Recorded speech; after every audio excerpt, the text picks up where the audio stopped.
morning and praise the Lord. This is a wonderful Sunday. This is the first Sunday of the month of August. And we welcome this month with thanksgiving in our hearts. In fact, one of the things that we need to thank God for, that for the last 7 months, the Lord has been gracious. He has been faithful. He has been good to us. And we have nothing we can complain about. In fact, we can only stand before God and say, it is by His grace that we have come this far. And therefore, we have been taught by the word of God that every blessing that the Lord brings to us, we need to receive it with thanksgiving in our heart. And therefore, this month, we want to receive it with thanksgiving in our hearts, declaring that the Lord has been very, very grateful, very gracious to us, and He has continued to do lots to us that we cannot be able even to count all the blessings. And therefore, brethren, you are welcome. I want to invite you to this wonderful service, reminding you that this is the 8th Sunday after Trinity. This is the 8th Sunday after Trinity. And therefore we continue in the time of experiencing the growth, the work of the Spirit, even in our lives. And brethren, we want to thank God for the many things that He has done for us. Thank you so much for the choir and the great song that they have been able to sing this wonderful morning. And we thank God for those great words. And we pray that the Lord will continue to minister to us even as we continue with the service. Let us pray together as we usher in the word of God. Heavenly Father, we want to thank you even this morning. We want to acknowledge your presence among us. We want to declare that we know you are our God. And thank you so much for giving us yet another new month, even the month of August. We receive it with thanksgiving.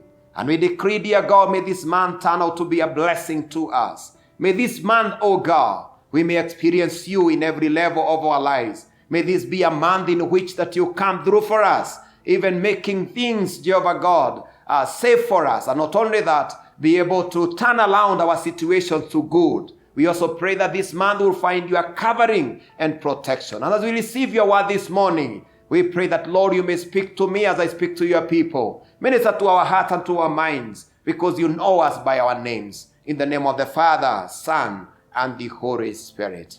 Amen and amen. Now, brethren, we want to thank God because of what He has done. It is known to us that in the last few months, we have been following up on some important issues and themes of our teaching.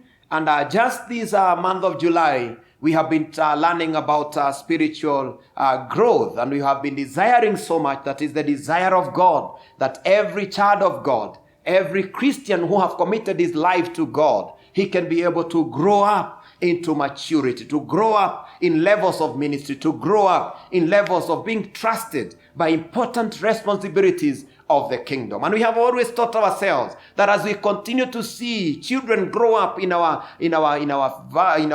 levels of life, and especially in our families and in our setup, and we see them growing up and enjoying the growth, and we can see the beauty in them, the same way is how God enjoys when He sees His own, that we are growing in various areas of life. But we also get disappointed as parents when we see that our children are in any one way or another stagnating in their growth. The same way God gets concerned when we stagnate in our spiritual growth. And we want to thank God that we took time to be able to dig deep some of the important issues that we need to learn about how we can be able to vitalize ourselves, how we can be able to strengthen our Christian growth, and how we can be able to deal with handles that slow down our spiritual growth, so that we can be able to continue growing from one level to another. Now, brethren, we are turning tables now, and this month I want to introduce to you a new theme of the month. And the new theme of the month is about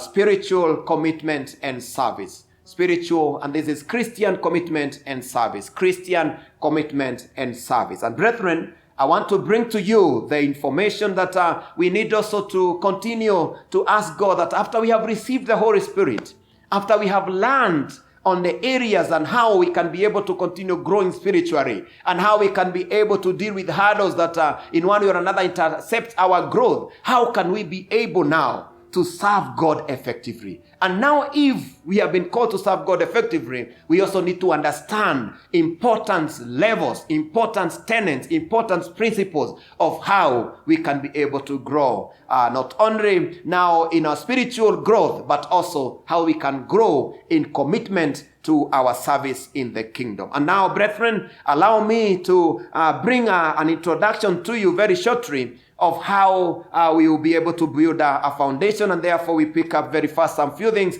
and I know we're going to be blessed. Now, brethren, when we talk about commitment, what comes to our mind? When we talk about commitment, it's a serious decision, and a very, very serious decision about doing things.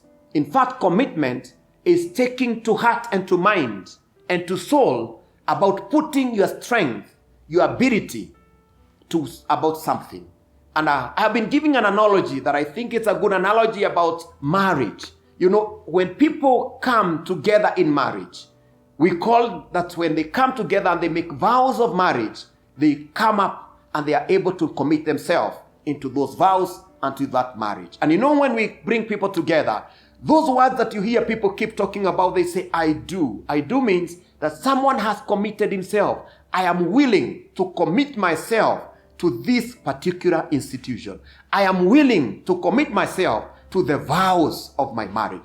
I'm willing and I've decided at all times and in all situations to be committed to the love of this kind of an institution. I'm committed. And therefore the word there is, I am committed. And commitment means it's a serious business of commitment. Now, brethren, when we put such kind of analogy, it means that when people are committed, they bring forth something that is not just for a season or a time. Remember, the commitment of marriage, it says, until till death do us part. And therefore, when we are talking about commitment, it's a serious business. And I want to remind you, brethren, that when we talk about Christian commitment to service, Christian commitment to service, it calls us to mind that we may be able to make serious decisions. And we are able to make a serious decision about keeping ourselves on the issues of the service of the kingdom. And I want to remind you, brethren, that when we talk about this Christian commitment, what does it call us for? One, I want to remind you that this is a lifestyle. You know, when we are talking about a lifestyle, it's not an event of a day. It's not something that we do because we are excited about when we heard the gospel. It's not about something that we can do today, but tomorrow we fail to do. In fact, the call to Christian commitment and service, it's a call of a lifetime. It's a call that I need to commit myself, and I'm going to follow it all the days of my life. And therefore, brethren, I'm bringing to you a serious commitment on how we need to commit ourselves to the calling of God, even in our service. Now, I want to ask you, brethren, that you remember that some of the things that we can be able to talk about commitment is, one, the lifestyle of a committed Christian is supposed to, one, that may be able to hold highly the standards of Christian morals. Now, when we talk about Christian morals, it's about Christian discipline. And now when do we talk about Christian discipline? Christian discipline can only be characterized by following an example of the life of our Lord Jesus Christ. And therefore, when we talk about morals, we talk about discipline. How do we do things? How do we interact with other people? How do we do our relationships? How do we talk? How do we deal with people? When people come and they are angry about us, how do we answer to them? And all of the things that we have been taught by the Lord Jesus Christ. Remember, he's saying, and do not turn evil with evil. He also says that when someone gives you one slap, you give the other one. He did not mean that you just stand there to be beaten, but he meant you are not allowed to turn evil to evil. In other words, it's like those morals, the morals of how we live a pure life, the way how we indulge in our lives, and all this stuff is what he is calling, we call Christian moral. Number two is how we exhibit our character. And speaking of a character, we can only exhibit a character that liken Jesus Christ. Remember, if there is a mentor that we can be able to look for on Christian service, is the Lord Jesus Christ himself. In fact, we've been looking at this following week on how we can be able to break down some of the issues that we have learned from the life of Jesus Christ that become a good mentor of how we should live our lives, even in our service to the kingdom. And therefore, our mentor becomes Jesus. I want to warn you, sometimes we always hold our faith with the Christian leaders, and then you say it's like the people that at least you have put all your faith and trust in. Maybe a system, it may be the church that you worship, or even the praise that you go for worship, or the readers that you really celebrate. But it's good to know that men can change. System can fall. Even issues can crumble down. But there is someone who said he is the same yesterday, today, and forevermore. And he is Jesus. And he is the excellent example of how we can be able to live our lives. And finally, allow me to say that after we are able to do all that, it is important to know that also Christian commitment is about being able to be committed to the greatest commandment, and also not only the greatest commandment, but also to the golden rule of our Christian life. Now, the greatest commandment, Jesus,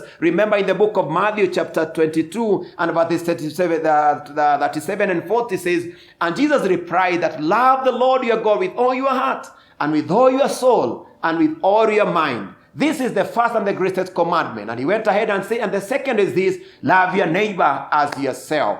All the law and the prophets hang on these two commandments. That is the greatest commandment. The greatest commandment about our Christian commitment and service is loving God with all our heart, our mind, and our spirit. And number two is loving my brother and sister as I love myself. Allow me to go to the second thing that is very important, the golden rule. And this is found in the book of Luke chapter 6 and verses 13. This is what Jesus said. He says, and do to others as you would them do to you. In other words, as much as we can be able to have the greatest commandment on our Christian commitment, but it is important also to understand and to learn that there is something very important that we can do when we allow ourselves also to answer to the golden rule that what I will not want people to do to me, I should not do to others.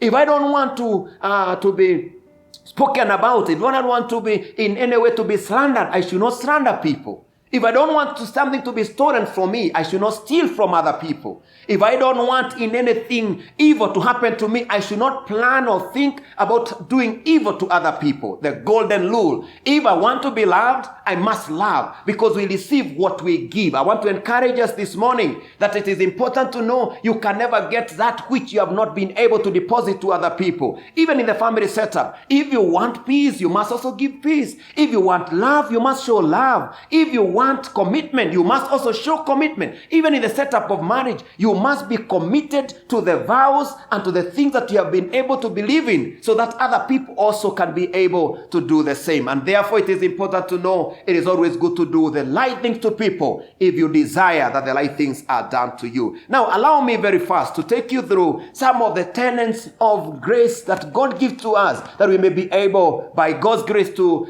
be able to be committed in our Christian service. Number one, I want to talk to you about ministry of the sacred, the service to a sacred trust to be obeyed. In other words, this is what I would want to bring to you, that the trust that the Lord gives to us, the trust of the issues of the kingdom, the trust that he has offered to us, that we need by God's grace to be obedient to that kind of a trust. I want to read from the book of Timothy chapter 1 and verses 18 to 20. This is what the Bible says. Timothy, my son, I give this instruction in keeping with the prophecy once made about you, so that you may be, following them, you may fight the good fight, holding on to faith and a good conscience. Some have rejected this and so have shipwrecked their faith.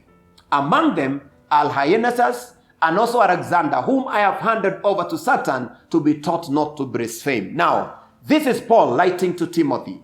And when I was thinking about Christian service and the commitment to Christian service, I thought about Paul, who had Timothy as his spiritual son, who tried to grow him to become a man who would be trusted with the issues of the kingdom. And I want to let you know, brethren, that it is important to know that when God calls men and women so that they may be able to serve and also to be called to the service of the kingdom, it is important to know that God is able, by his own grace and wisdom, to prepare these people that they may be able to handle the issues of the service of the kingdom. Now, Paul did so much to mentor Timothy so that he may become a reliable, a trustworthy man who can be trusted with the issues of the kingdom. And therefore, brethren, I can also say this wonderful morning that it is important to know we are supposed to mentor others. We are supposed to be mentored by God's grace that we may become men and women that can be committed to Christ's service. Now, what we have just read, we realize that Paul is talking to Timothy and reminding him how important it is, the trust that he has received from God through even Paul, that he may be able to preach the gospel. Now, when he is talking about that, if you see the headline in that kind of a scripture is saying the charge to Timothy. Now, when we talk about that, he is commanding him. The word command there, when I was looking on the Greek interpretation, it is the word that is used by the military to give orders from a superior level of authority to the subordinate. And that means that that order that has been given must be obeyed. In other words, there is no option of obedience. I want to ask you, brethren, the call we have received to serve the kingdom, to serve the church, to serve the work of God. By the way, everyone who received the call of Jesus Christ to become a son of the kingdom, you have been called and commanded to Christian service, and we must be committed to the cause. And therefore, I want to bring to you, brethren, the wisdom that the service of the kingdom is not an optional. By the way, it is not an optional. It is not a service that you give because you are willing or not willing. By the way, we are not called, by the way, even to give that a service that is like, it is a decision we make to give when we like or when we don't like, but it's a command from God. Allow me to say this, that by God's grace, it is a command that we may be able to serve. If you accepted the call of Jesus Christ, it's good to know commitment to God's service. It is a command. Number two, I want to remind you that the second thing that we need to remember as the tenet of Christian growth and service, and especially Christian service and commitment, is about knowing that we must build people so that they can build others. A wonderful principle. Building people that they can build others. In the book of 2 Timothy chapter 2 and verses 2, this is what the Bible says. And the things you have heard me say in the presence of many witnesses, entrust them to reliable men who will also be qualified to teach others. In other words, the things that you have heard from me, Paul is telling Timothy, can you also learn to trust them and entrust that very trust to people who are reliable? We have just spoken about being people that have been able to receive an order, that we can be able to receive whatever we have received, that we may be able to know it is not a volunteer service. We are not volunteering to be in the service of the kingdom, but it's a command you have been given. However, this trust that you have been committed, we are also supposed, the second principle, to build it to other people, and these people must be trusted people, faithful people, men who will be able to build others, even to build others, so that the kingdom of God may not suffer anyone, but we continue by God's grace to serve according to the will of God. Allow me to say that number 3, the next principle of having getting committed to the Christian service is about the service of allowing ourselves that we may be able to serve within our spiritual gifting, in line with our spiritual gifting. Brethren, when we are talking and learning about the Holy Spirit, we learn that the Holy Spirit has been given with equal grace, which enables men and women to be able to serve the kingdom of God, so that the body of Jesus Christ may not suffer any want. Brethren, I have been gifted in one way. You have been gifted in the other way. The other person is gifted differently. Others have been given gifts. Others have been given ministries. Others have been given abilities. And all these abilities we have been given so that we may be able to serve the kingdom of God. Now, brethren, it is good to understand that we must also learn. We must serve within the gifting that the Lord has given us. I want to encourage us that all of us, God has called us that we may be able to take a particular service in the kingdom. There is nobody who was called to sit down. There is nobody who was called to be a spectator. I was leading another magazine, and I had a gentleman who was interviewed in the USA, and this guy was a great captain of one of the football team in the USA. And when he was interviewed, he was told, but you know, you guys, football has helped many people that they may be able to do physical exercises. What do you think it has contributed for the good of the Americans? And the guy said, no, it has done very little. And everybody was shocked. And he said, you know what? It has worked so much for the footballers, but it has not done anything to the people who are spectators. Amazingly, that he has always desired that the footballers would find rest, but the spectators will be able to be attracted to the exercise. Because you know what? When you're standing up and you're shouting, the people who are benefiting from the exercise of football are the players. But the people who are spectating, they are just sitting down and enjoying the football. Most of the time, they have not exercised of any kind. And therefore, it was a call that I also took. It is a call for the church. You can never benefit from the Christian growth. You cannot benefit from the Christian blessing. You cannot benefit for the Christian abilities unless you exercise them. In other words, it is a call that you remember. You have been called that you may be able to serve in line with your gifting. Now, allow me also to say that there are people who keep praying and asking God that God reveal me the gift that I may know my gift so that I can serve you. You know, God does not reveal gifts to people when they are seated. God reveals gifts to men and women and ability when they release themselves to service. When you start doing what is near you and what is available for you, at the same time, that's when people recognize the gift that the Lord has bestowed on you, and they also affirm it. As the way you see, there was an affirmation of the gift of Timothy, and then by God's grace, you are able to be affirmed for that particular gift. And I want to read even to back that with the scriptures in the book of 1 Timothy chapter 4 and verses 14.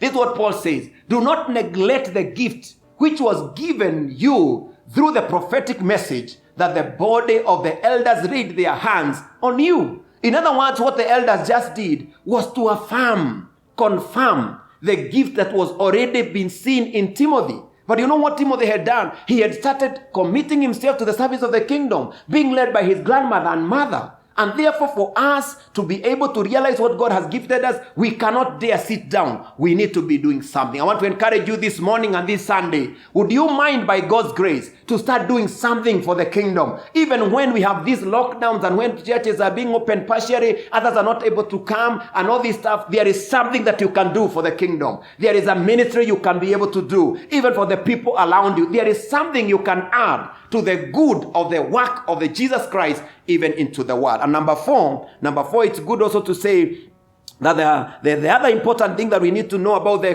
commitment to the Christian service is the service of the kingdom is a warfare and not a picnic. I want to encourage you, brethren. You know, sometimes people come excited to serve the Lord. People come with excitement to serve, and they start very well with vigor. But sometimes I have been worried. Sometimes you see somebody who came with a lot of vigor, all of a sudden he has been able to suffer a burnout. He is no longer serious about the service. Sometimes it's just because they got a small challenge. Some other people were just criticized a small or a read-through, and they learn away from service. I've even seen leaders, men and women, who have been called to leadership, but when they just face a small challenge, they just fizzle away, even from the presence and from the work they were doing. Even you hear people saying, I think people think they can do better than I can do. Sometimes it's good to know that kingdom service, it is not a walk in the park. It is not just a picnic. By the way, it is a spiritual warfare. And that's why Paul was very concerned. And he spoke these words to Timothy. In the book of Timothy, 1 Timothy chapter 6 and verses 12. He says, "And fight the good fight of faith. Take hold of eternal life, to which you are called when you made your good confession in the presence of many witnesses." I want to encourage you, brethren, that Paul was encouraging Timothy, that you know what? You have been called to a fight. It is not just a walk in the picnic. And when you realize that there is challenges or even you face a kind of opposition, don't run away. Don't give up the good work. You need to stand and to be steadfast. I want to encourage you, the people that sometimes they feel shaken because of the things they started doing and they are finding a lot of challenges. Maybe even as you are seated and even where you are in the comfort of your home. I want to encourage you. Sometimes you may feel discouraged about a good thing you started doing and maybe you faced a criticism or you faced a challenge or you faced a kind of something that you thought you get a quick result, but it was not forthcoming. I want to encourage you, don't give up. It is good to know this is a spiritual warfare. Anything that the enemy knows that can be able to transform the destiny of men, he always fights with this. And therefore I want to encourage you to rise up, be strong in the Lord, and be able to continue doing exploits for God, because God will be able to fight our battles. And I want to remind you that our battles are not flesh and blood, but they are against principality and all this stuff. But we should not forget that there is someone who will go before us to fight for us. Those battles do not belong to us. As we serve the kingdom, we are doing it with co-working with the Lord Jesus Christ. He's the one who picks our battles, and therefore you don't need to fear. The Lord will continue to fight your battles. And number 5, it is important to say that Christian commitment and service, it is good to know that we also serve more grounded with integrity more than the techniques. In other words, let me put it clear. Christian service and commitment to Christian service, it is not so much grounded on technique, but it is grounded on integrity. Now, let me lead in the book of Titus, chapter 2, verses 17. And you remember Titus is another young man that was being raised by Timothy. And this is what the Bible says. In everything, set them an example by doing what is good in your teaching. Show integrity, seriousness, and sound of speech that cannot be condemned, so that those who oppose you may be ashamed because they have nothing but to say about you. A wonderful encouragement. Titus is being encouraged that one of the things that he need to know, that he need to have become a man of integrity. For him to serve in the church, integrity is the currency. It is the currency to the service of the kingdom of God. Integrity is the currency in which God is able to lead that men and women can be able to serve. And let me give you an example. I've been always saying this. You know, there is a difference between celebrity and service of the kingdom. Celebrity and worship. You know, whatever we do in the church, either preaching, teaching, or whatever, or even singing in the praise team or in the choir, doing ushering, or even being an intercessor, all this is worship to God. But you know, in the world we are living in, it has become a word of celebrity. And therefore, I have seen even celebrity coming into the church. You realize that people now think about a big name. They think about making people happy, and that is what we call entertainment in the praise of God's worship. You know, in entertainment and celebrity, people don't care about your life, by the way. They don't care where you slept. They don't care how many things that you have done. They don't care how many marriages that you have and how you have had side chicks on your side. People even don't care about many things. As long as you come at the stage and you give them what they want. And that's why you realize that people can even be able to do things. Somebody can do a song in Mombasa, take a plane. In the next 2 hours, he's in Nairobi, he does a song. He also takes another plane. He is the other time in Kisumu. And every time people are celebrating. But you know, when it comes to worship, integrity in your life should be an example. You know what the Bible tells us about integrity? Is like my private life. My private life will be able to be the most important than even my public life. Meaning that the way I present myself to the public should be the same way I live in my privacy. And I want to encourage you that Titus is being told that what is integrity? That he must become a person who is holding the true and the right teaching. Number 2, he must be a person who is serious on issues of integrity. In other words, his yes is yes and his no is no. And also number 3, that even his speech, the way he talked, he must not be talking like the way nowadays even you realize that even leaders are turning to be vulgar. People can say a lot of vulgarity. And by the way, that's not a good example. We are not mentoring our young people in the right way. When they hear somebody who is respected and is a leader who is talking about vulgarity, can say anything even in the media, it does not give any good mentorship. And that's why he is told that even the way he talks, the way he talks to the elders, the way he talks to the young people, he must be able to be a man of integrity. And allow me to say the last two things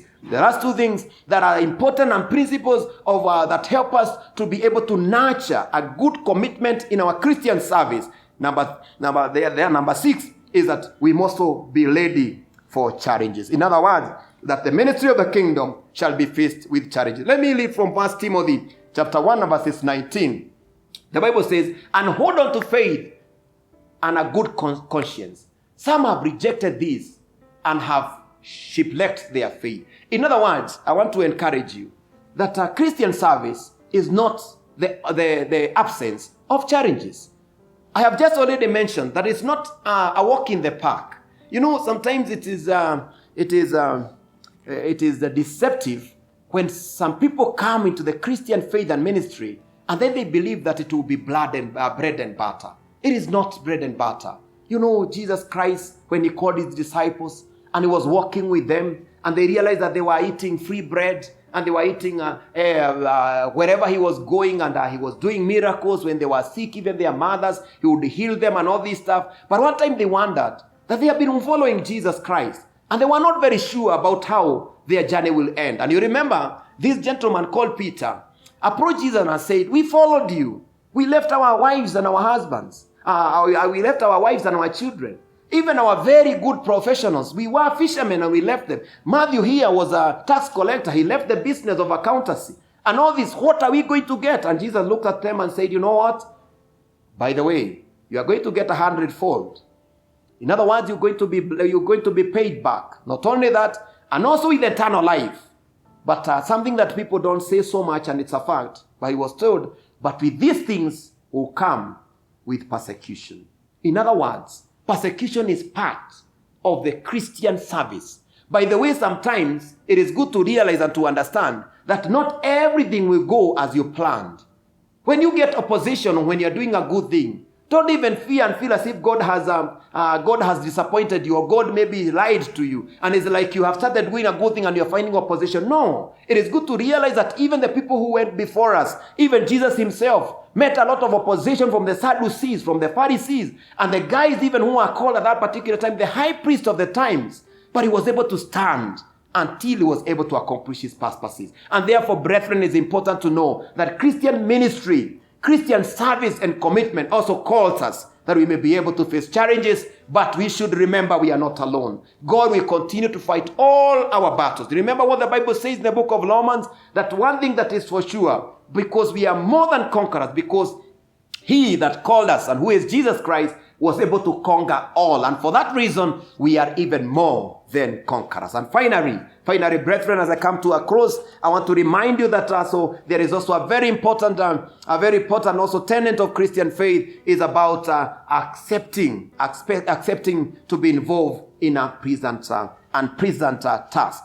Accepting the unpleasant task. Therefore, I want to encourage you, brethren, that when God has called us on the unpleasant task, mean that at least we are ready at all times in every. Now, let me read 2 Timothy, the last verse I want to read there, chapter 4 and verses 14. It says, Alexander the metalwork did me a great deal of harm. The Lord will repay him for what he has done. Now, brethren, it is good to realize that this was a disappointment for Paul.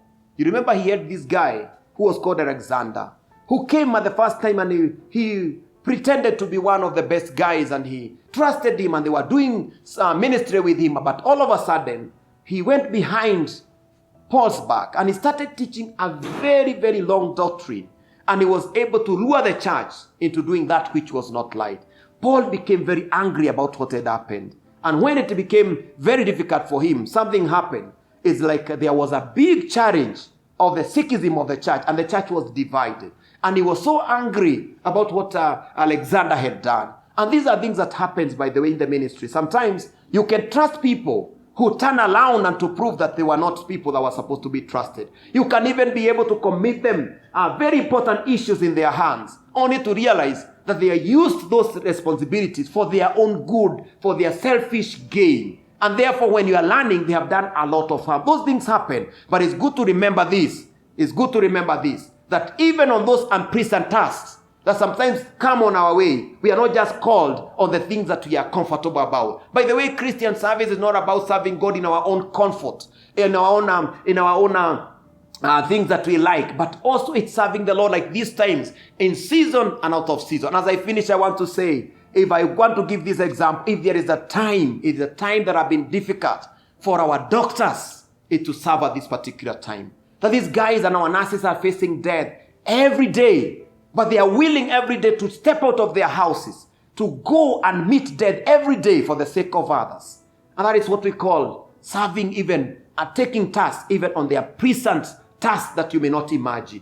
And I want to encourage us that it comes a time in life, even in Christian service, that you must serve even when the tasks that have been brought to you, it is very unpleasant. How do you think about the task sometimes of rebuking men and women when they have fallen into sin? Like how you hear Paul saying about Alexander, that he is even handing over him to the enemy. You know, our work is not to hand people to the enemy. Our work is to be able to confront evil and wickedness, to rebuke what is evil. And that is not a very good and a pleasant thing. Sometimes it's a very unpleasant thing, but there are times that as a Christian and where you are serving, either in your ministry or even where you are serving, that you are supposed to confront sin and evil. And even when it is unpleasant, you must do it because you are not doing it for yourself, but you are doing it even for the service of the kingdom. May the Lord bless you, my brothers and sisters, as we come to this month, as we continue to practice Christian service, as we continue to commit ourselves deeply in the Christian service. May we remember those 7 tenets, and may the Lord continue to encourage us that we may not only be able to offer ourselves, but we also offer what God has given us, offer our talents, offer our gifting, offer our times, and we totally surrender to the commit, because we remember it is not that we are going to give God any other option, but we have been commanded to be able to give services that are acceptable to God. And I want to ask you, brethren, when we surrender fully to God and serve God with all our hearts, God can never be unfaithful. He says that our work in the Lord shall never be in vain. The Lord will continue to bless us when we commit ourselves fully to Him. The Lord will continue to do more than we can imagine, because He is a loving and a faithful God. And may the Lord bless you even as we continue to thank God and also to serve Him in every area that He has called us. And may He continue to empower us even this month to come to grow deeper in the service of the kingdom. In the name of God the Father, Son, and the Holy Spirit. Now, brethren, we want to come to a close of our service, and I want to just let you know that we are grateful. We are now set, and we have been announcing the wedding of our brother, Reverend Simon Juguna, which will be on 15th of this month, August. And we want to ask our Christians to continue praying for our brother Reverend, together with the fiancé Daktari, as they plan for the wedding, that everything will work on light. We know these are difficult times, but we continue to be advised, and we are going to be able to know the way forward. And I know that the Lord will continue to bless all of us. And finally, I want to ask you, as I've continued to encourage you, please let us take care. Let us take care of ourselves. Let us follow the protocols. When you realize that things are going out of hand, it is not good to live as if these are normal times. By the way, it's good to realize that even when Jesus was born and was about to be killed by Herod, God had the authority and the power to kill Herod. But do you know what He did? He called Joseph and asked him to come and hide Jesus in Africa, by the way. And you remember he was brought all the way here, just near us here in Egypt. And by the way, it's good to remind you that God had the authority and the power to kill Herod. But there is always a time even to hide. And there is a time that the Lord comes in to secure us. Therefore, the praise that you need to pray, please do it faith-free. Put on your mask. Make sure that you sanitize as it is supposed to. Keep the distance. Don't just mingle wherever you are not supposed to. Be careful. Take care of yourself. And God will continue to watch over us, because He is the one who is our divine provider. But I want to remind you, fear not, because He is our good shepherd, that even on this difficult time, He will not allow us to fall into the hands of the enemy. Let us pray as we come to our close. Heavenly Father, we thank You for allowing us to experience You even in this service. And I will pray that by Your grace, You may be able to teach us the wisdom of becoming committed to Your service. And to know, dear Lord, that Father, You have called us to obey You and to follow on, to be able to be faithful men and women who serve You in truth and in spirit, and above all, in commitment, and being trustworthy men that can be able even to pass on the issues of the kingdom to other trusted men. And bless us, O God, and continue to watch over us. And now may the Lord bless you and keep you. May His face shine upon you to grant you favor and mercy.